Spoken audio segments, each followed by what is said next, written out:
다 같이 기도하심으로 11월 1일 수요일 아침 예배를 하나님께 드립니다. 참 좋으신 아버지 하나님, 11월 첫날을 우리에게 주시고 아침에 하나님을 만날 수 있는 특권을 주시니 또한 감사를 드립니다. 10월 중에도 하나님께서 큰 은혜로 베푸셔서 잘 마무리하게 하시고 11월을 소망 가운데 다시 맞이하니 너무 감사합니다. 10월에도 하나님께서 함께 하신 놀라운 은총을 날마다 경험하며 하나님을 찬양하며 감사하는 복된 한 달이 될 수 있도록 주여 역사하여 주옵소서. 오늘도 우리 마음이 주께로 향합니다.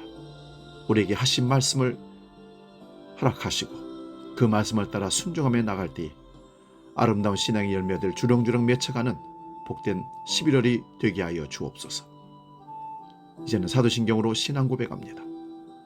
나는 전능하신 아버지 하나님, 천지의 창조주를 믿습니다. 나는 그의 유일하신 아들 우리 주 예수 그리스도를 믿습니다.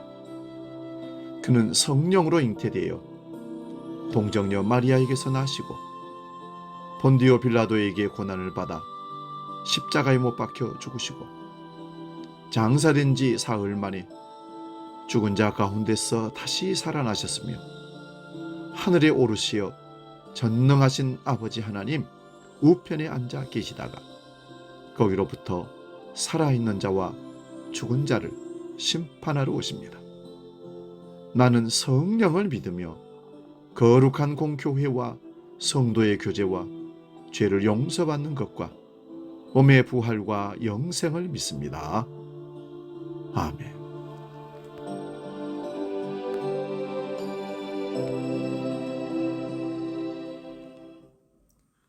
찬송가 379장 내 갈 길 멀고 밤은 깊은데 함께 찬송합니다.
오늘 아침 우리에게 주시는 말씀은 구약성경 룻기 1장 19절에서 22절 말씀입니다.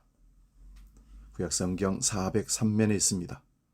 이 말씀 봉독할 때에 살아계신 하나님의 음성을 들을 수 있기 바랍니다. 룻기 1장 19절에서 22절 지금 봉독합니다. 이에 두 사람이 베들레헴까지 갔더라. 베들레헴에 이를 때에 온 성읍이 그들로 말미암아 떠들며 이르기를 이가 나오미가 아니냐 하는지라.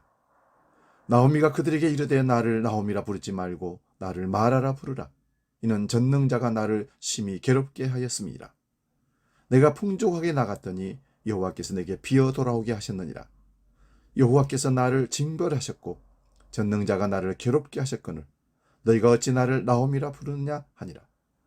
나오미가 모압 지방에서 그의 며느리 모함 여인 룻과 함께 돌아왔는데 그들이 보리 추수 시작할 때에 베들레헴에 이르렀더라. 아멘. 오늘 봉독한 말씀으로 살만합니까? 이런 제목으로 말씀의 은혜를 나눕니다. 경제적으로 힘들고 고물가에 하루하루 걱정과 염려로 살아가는 사람에게 살만합니까? 물으면 이런 뻔한 대답이 나올 것입니다. 정말 살기 힘듭니다. 이런 답일 것입니다. 여러분, 산다는 것은 무엇일까요? 인생은 생존보다 삶이어야 합니다. 겨우 생명부지하고 있으면 자신에게도 큰 짐이 되지만 다른 이들에게도 가족들에게도 서로를 고통케 하는 짐이 될 수가 있습니다. 산다는 것은 황홀하다라는 책의 주인공은 다하라 요코네입니다. 평범한 가정의 요코네는 18살의 어머니의 죽음을 경험합니다. 이로 인해서 인생의 공허함, 허무, 외로움, 불안, 두려움을 그가 경험합니다. 산다는 것 자체가 고통이었습니다. 그래서 그는 이렇게 사느니 죽는 게 낫다. 하루라도 빨리 어머니 곁으로 가고 싶다. 어느 날 요코네는 달리는 기차에 몸을 던졌습니다. 왼팔, 오른쪽 손가락 2개, 두 다리가 절단되었습니다. 철로에는 요코네의 핏물이 가득했습니다. 6시간의 긴 수술을 통해 목숨은 건질 수 있었습니다. 요코네는 죽지 못하고 살아난 것이 육체의 고통보다 더 컸다고 합니다. 매일 수면제를 먹지 않고는 잠을 이룰 수가 없었습니다.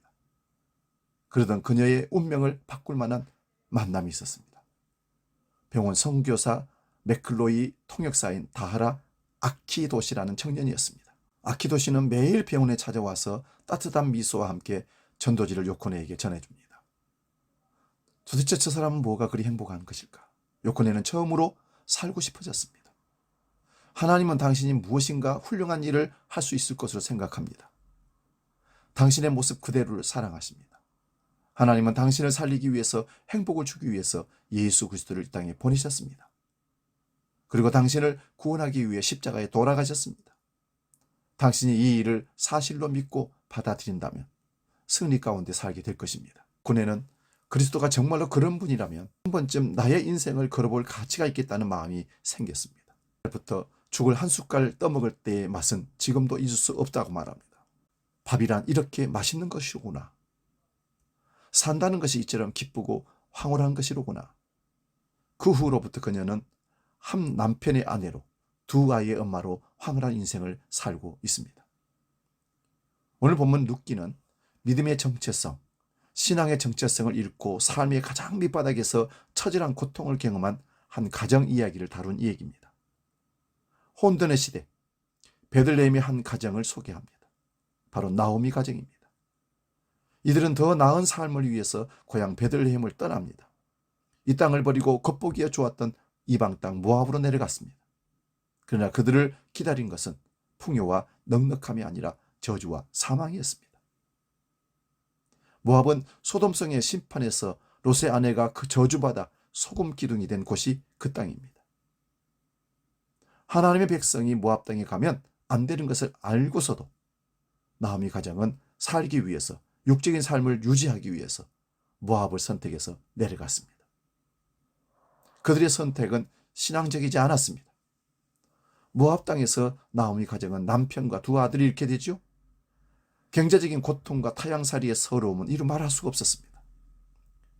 우리는 무엇을 하든지 어떤 선택을 하든지 믿음 안에서 해야 하고 믿음으로 해야 합니다. 모압에서 큰 고통을 겪고 나오미는 고향인 베들레헴으로 돌아오게 됩니다. 나오미가 베들레헴에 돌아온 이유는 단순히 먹고 사는 문제가 아니었습니다. 영적 목마름이었습니다. 삶의 문제를 세상의 방법이 아닌 믿음의 방법, 영적인 방법으로 풀기 위해서입니다. 본문에서 전능자 여호와를 반복적으로 표현한 것은 나오미의 신앙 고백입니다. 나오미는 베들레헴에 돌아왔지만 여전히 피곤한 삶의 연속이었습니다. 하나님은 나오미 가정의 위대한 일을 그때 준비하셨습니다. 나오미와 그의 며느리 룻이 경험하게 될 일이 우연히 찾아온 것이 아닌 하나님이 준비하셨습니다. 여호와 이레입니다. 룻은 보아스와 결혼하고 오벳을 낳습니다. 마라라고 불러주라 했던 그 이름, 고통이 희락이자 즐거움인 나오미로 바뀌었습니다. 이후 오벳은 다윗의 중조부가 되고 예수님의 조상이 되었던 것이죠. 사랑하는 여러분, 우리가 무엇을 하든지 믿음의 눈으로 보고 믿음으로 해석하며 믿음으로 살아갈 때 하나님은 그의 선하심으로 우리를 이끄실 겁니다. 하나님의 은혜 안에 있음을 느낄 때 우리 삶은 살아갈 만하고 황홀하게 될 것입니다. 오늘도 우리에게 펼쳐진 하루는 정말 행복하고 멋지고 기대가 되는 복된 하루가 될 수 있기를 축복합니다. 기도하겠습니다. 거룩하시고 자비로우신 아버지, 우리는 살만한 가치가 있는 인생을 이 땅에 살고 있는 것을 확인합니다. 누군가가 왜 사냐고 묻는다면 하나님께서 살게 해주셔서 산다고, 살만한 가치가 있고 행복하다고, 아름답다고, 기대가 된다고, 소망이 있다고 고백하며 살 수 있는 우리가 되게 하여 주시옵소서. 세상에 있고 없고의 문제가 아니라 하나님과 함께 사는 삶이 행복하다는 것을 느끼며 사는, 천국에 소망을 두고 살아가는 하나님 백성 되게 하여 주옵소서. 주기도록 기도합니다. 하늘에 계신 우리 아버지, 아버지의 이름을 거룩하게 하시며 아버지의 나라가 오게 하시며 아버지의 뜻이 하늘에서와 같이 땅에서도 이루어지게 하소서. 오늘 우리에게 일용할 양식을 주시고 우리가 우리에게 잘못한 사람을 용서하여 준 것 같이 우리 죄를 용서하여 주시고 우리를 시험에 빠지지 않게 하시고 악에서 구하소서. 나라와 권능과 영광이 영원히 아버지의 것입니다. 아멘.